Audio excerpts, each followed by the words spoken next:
今日は京都烏丸池にある町屋を改装したカフェメゾンたぬきに来ました。今回のお目当ては抹茶といちごのアフタヌーンティー。店内は少し暗めでしっとり落ち着いた雰囲気。時間がゆっくり流れている感じがします。スタッフさんもどこか穏やかでこの空間に合っている。他のメニューも気になったけど今日は初志貫徹でアフタヌーンティーを注文しました。まずはウェルカムドリンクの玄米茶。いつも飲んでいる玄米茶の10倍くらい濃くてびっくりしました。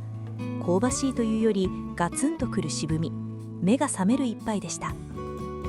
最初に運ばれてきたのはセイボリー。春を感じる菜の花とベーコンのケークサレに可愛らしい一口サイズのティーサンド、そして全粒粉のスコーンが並びます。そしてメインのいちごと抹茶尽くしの華やかなスイーツプレート。ショートケーキにロールケーキ、カヌレにテリーヌと抹茶といちごのコントラストが目にも鮮やかです。それではいただきます。まず抹茶カヌレから。優雅に少しずつと思ったけどこのカヌレ驚くほど硬い。フォークが跳ね返される勢いだったので思い切って一口でパクリ。外側の香ばしさの中から抹茶の風味がふわっと広がって濃いお茶の味が楽しめます。ケークサレはほんのりとした塩気が絶妙。添えられていたクリームをのせてみましたが、これもしかしてスコーン用だったのかも。でもチーズのようなコクが塩気のある生地によく合って、これはこれで正解な美味しさでした。抹茶といちごのミニパフェは上から下まで食感の変化が楽しいデザート。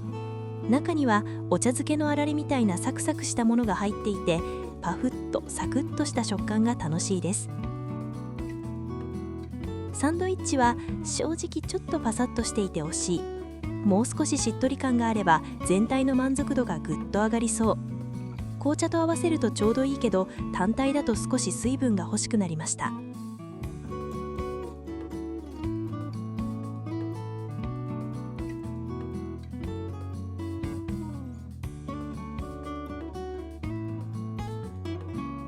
柚子と抹茶のマカロンもフォークが刺さらないぐらい表面が固め。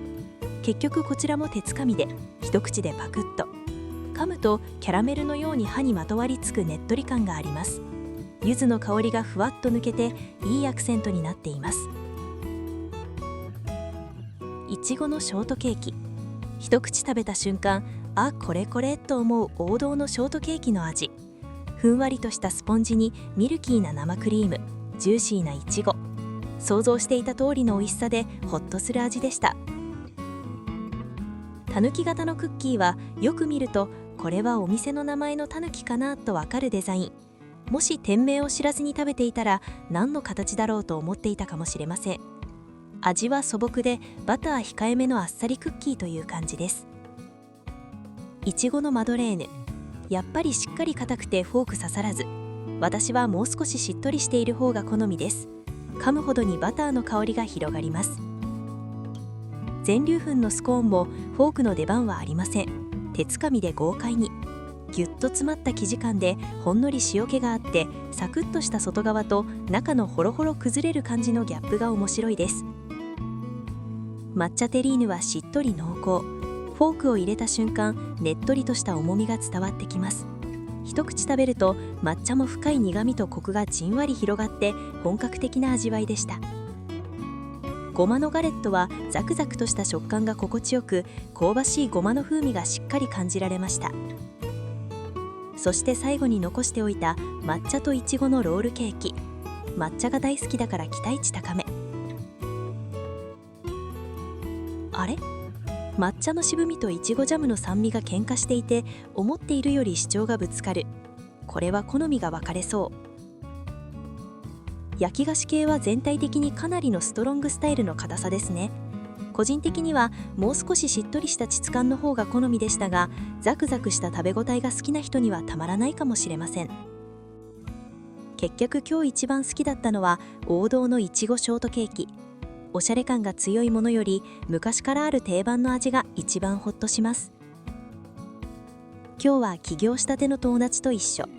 資格の勉強を必死に頑張り、開業まで何度も役所に通っていた姿を見てきました。夢を形にして楽しそうに仕事の話をする姿は自分のことのように嬉しいです。これから顧客としてお世話になるかもしれないし、ぜひ頑張ってほしいな。たくさん喋って食べて元気をもらえた休日。明日からまた仕事頑張ろうっと。ごちそうさまでした。